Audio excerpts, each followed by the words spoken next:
E tomando o pão, deu graças, o partiu e o deu aos seus discípulos, dizendo: isto é o meu corpo, dado em favor de vocês. Façam isso em memória de mim.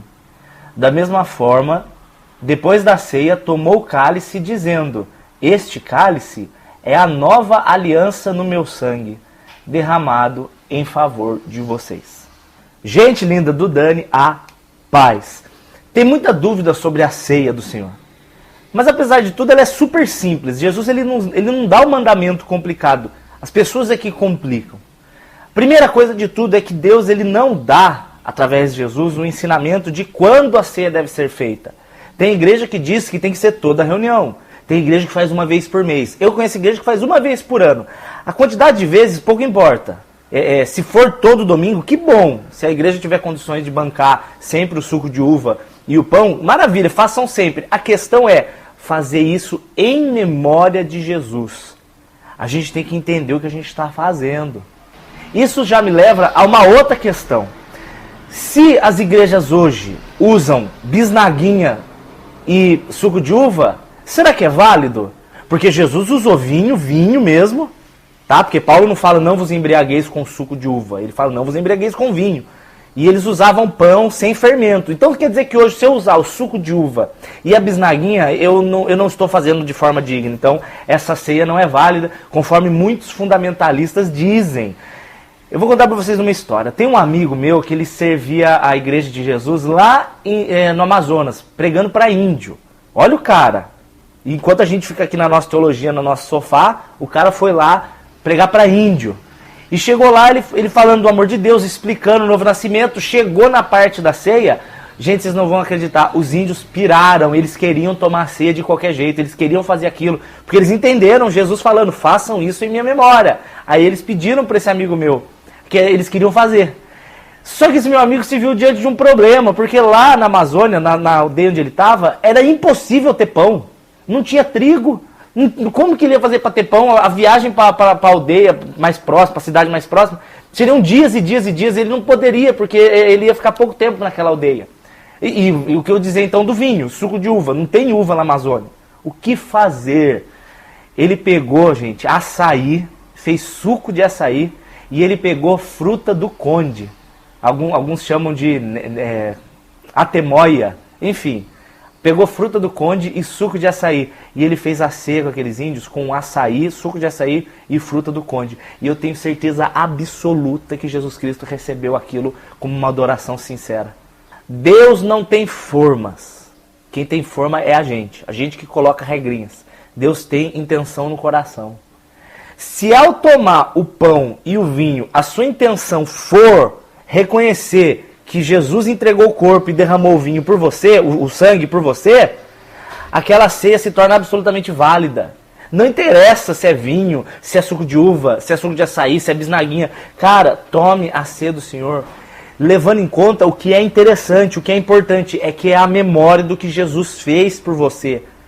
A ceia não é o pão e o vinho, isso pouco importa, o que interessa é o que Deus fez por você. Você tem que entender que você morreu com Cristo e você ressuscitou com Ele. Você tem que entender que Jesus na morte levou os seus pecados e ressuscitou com você, sendo uma nova criatura. Então, meu filho, não tem problema se é vinho, se é suco de uva. Eu acho melhor ser suco de uva, porque hoje em dia nas igrejas vinho vai escandalizar. Tem gente que não vai ter noção, o cara vai pedir para tomar ceia 18 vezes e vai sair embriagado da igreja. Então é melhor ser suco de uva. Por amor à obra, é melhor que seja suco de uva, e eu tenho certeza absoluta que Jesus recebe isso. Outra questão sobre a ceia. Quem pode fazer? Todo mundo que crê. Eu faço a ceia na minha igreja se precisar, tem o pastor que faz a ceia, tem outro irmão que faz a ceia. Não tem problema, não existem hoje pessoas santas que essas pessoas têm que fazer a ceia. Não é assim que funciona. Paulo, quando ele vai fazer a ceia com os apóstolos, em cada igreja ele deixava alguém para fazer. Tito fazia, Barnabé, Timóteo, eles nem apóstolos eram, velho. Se for falar que só os apóstolos podem fazer, ou só aqueles que forem consagrados, mentira. Todo aquele que crê pode fazer a ceia. Outra dúvida que já me perguntaram: Dani, só o pastor pode tomar do vinho ou do suco de uva e o resto toma só o pão? Gente, da onde isso? Jesus não divide a ceia. A ceia é para todo mundo tomar. Desde o do mais, entre aspas, importante na igreja, entre aspas, porque para Deus é tudo igual, até o mais ralé, entre aspas, o mais ralé, todos têm que passar pela morte e ressurreição de Jesus. Se você comer só o pão, você está ficando só na morte. Você tem que passar pela ressurreição também. Você tem que tomar o pão e o vinho, o pão e o suco de uva. Você tem que comer a ceia inteira. Você vai participar só da morte de Jesus? E a ressurreição fica onde? Você tem que participar do pão e do vinho para reconhecer o que Jesus fez por você. Sobre isso eu já falei. Agora vem uma outra questão que era uma das mais importantes, se não a mais. Dani, quem pode tomar a ceia? Eu posso tomar estando em pecado? Ou só quem batizou? Agora eu quero falar sobre isso. Tanto a ceia quanto o batismo são atos realizados por quem entendeu. Se você não entendeu, você está só comendo pãozinho e tomando suquinho. E se você não entendeu, você só está entrando pecador seco na água e saindo pecador molhado. Não está mudando nada na tua vida. Agora, se você entendeu de fato que a ceia e o batismo são sinais de algo que já é verdade na sua mente, aí você pode participar. Se eu quero tomar a ceia, mas eu não fui batizado, aí eu levanto uma questão. Por que você ainda não foi batizado? Ah, Dani, eu ainda não fui batizado porque o batismo da igreja está marcado para daqui 3 meses. Tranquilo, tome a ceia. Agora eu pergunto, por que você não quer ser batizado? Ah, Dani, eu não quero ser batizado porque eu ainda não criei. Então não faz sentido você tomar a ceia. Se você não crê o suficiente, se você não entendeu ainda que Jesus Cristo morreu e ressuscitou com você, e por isso você não batiza, não faz sentido você tomar a ceia. Porque a ceia é para quem entendeu. Tanto o batismo quanto a ceia é para quem entendeu que Jesus Cristo morreu e ressuscitou, e eu morri e ressuscitei com ele. Eu estou falando várias vezes para ver se vocês entendem. Agora entra uma questão que eu vou ler aqui para vocês. Está em 1 Coríntios capítulo 11. Ele fala assim, vou ler bem rápido. Verso 23. Porque o que eu recebi do Senhor, eu também vos ensino. Que o Senhor Jesus, na noite em que foi traído, tomou o pão, e tendo dado graças, partiu o pão e disse, tomem, comam, isto é o meu corpo partido por vós. Façam isso em memória de mim. Semelhantemente também, depois de cear, tomou o cálice, dizendo, este cálice é a nova aliança no meu sangue. Façam isso todas as vezes que beberem em memória de mim. Olha só, agora, verso 26. Porque todas as vezes que vocês comerem desse pão e beberem desse cálice, vocês anunciam a morte do Senhor Jesus até que ele venha. Aleluia. Verso 27, aqui que eu queria chegar. Portanto, qualquer um que comer este pão ou beber o cálice do Senhor, indignamente será culpado do corpo e do sangue do Senhor. Olha isso, gente. Verso 28. Examine-se, pois, o homem a si mesmo, e assim coma deste pão e beba desse cálice. Tem muita gente entendendo isso errado. Tem gente que fala, Dani, eu não posso tomar em pecado, porque a Bíblia fala, examine-se o homem a si mesmo. Querido, olha o texto, verso 28, 1 Coríntios 11, 28. Analise o homem a si mesmo e tome a ceia. Ele não fala, analise o homem a si mesmo e se tiver em pecado, não tome. Ele não fala.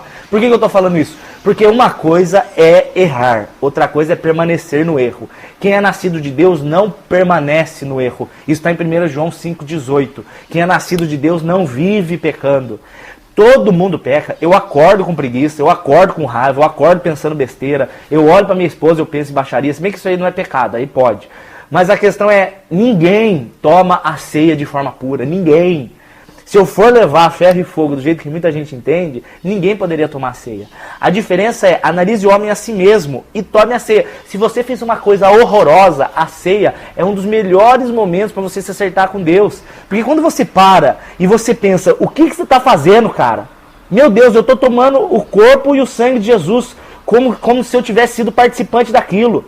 É impossível alguém que cometeu o pecado passe por isso sem sentir um arrependimento horrendo do que fez. A ceia para mim é o melhor momento para você se acertar com Deus, porque quando você é forçado a parar e a reconhecer o que Jesus fez, e quando você reconhece o que Jesus fez, automaticamente, se você nasceu de novo, lógico, se o Espírito Santo está em você, automaticamente vai vir um arrependimento absurdo. Você vai falar assim, meu Deus, como eu sou asqueroso e sou nojento, Deus tenha misericórdia de mim, e aí Deus tem misericórdia de você, e aí por isso você se torna mais do que digno de tomar a ceia de Jesus, porque 1 João 9 deixa claro que se confessarmos os nossos pecados, Ele é fiel e justo para nos perdoar de todo pecado, e o seu sangue nos lava de toda iniquidade. depois de você confessar o pecado, você está mais do que puro para você tomar a ceia de Jesus. Só não toma a ceia quem não tem fé. Só não toma a ceia quem não entendeu. Só não toma a ceia quem não consegue compreender o tamanho do amor de Deus. Aí você não toma a ceia mesmo. Melhor nem tomar, porque a ceia é para quem crê. Eu vi uma história uma vez de uma moça que ela queria tomar a ceia. Só que ela e o namorado, eles viviam como casados. Gente, entenda. Se arrepender, de acordo com Provérbios 28:13, é arrepender e deixar aquele erro. Se a pessoa vive no erro, eu acho que não faz sentido você tomar a ceia. Aí é tomar a ceia indignamente. Porque se você crê de fato em Jesus, você naturalmente abandona o pecado.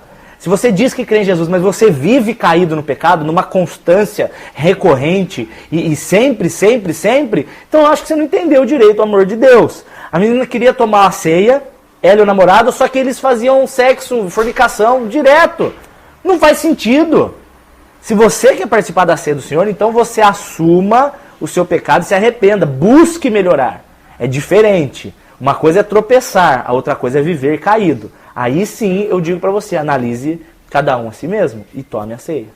Que em nome de Jesus você tenha entendido finalmente o que é a ceia do Senhor. É um momento de memória, é um momento de festa, é um momento de você lembrar o tamanho do amor do seu Deus por você, o tamanho do sacrifício de Jesus de deixar a glória, vir para essa terra, sofrer afronta, pagar os seus pecados, morrer com você, levando junto com ele a sua velha criatura para a morte e trazendo a nova criatura na ressurreição.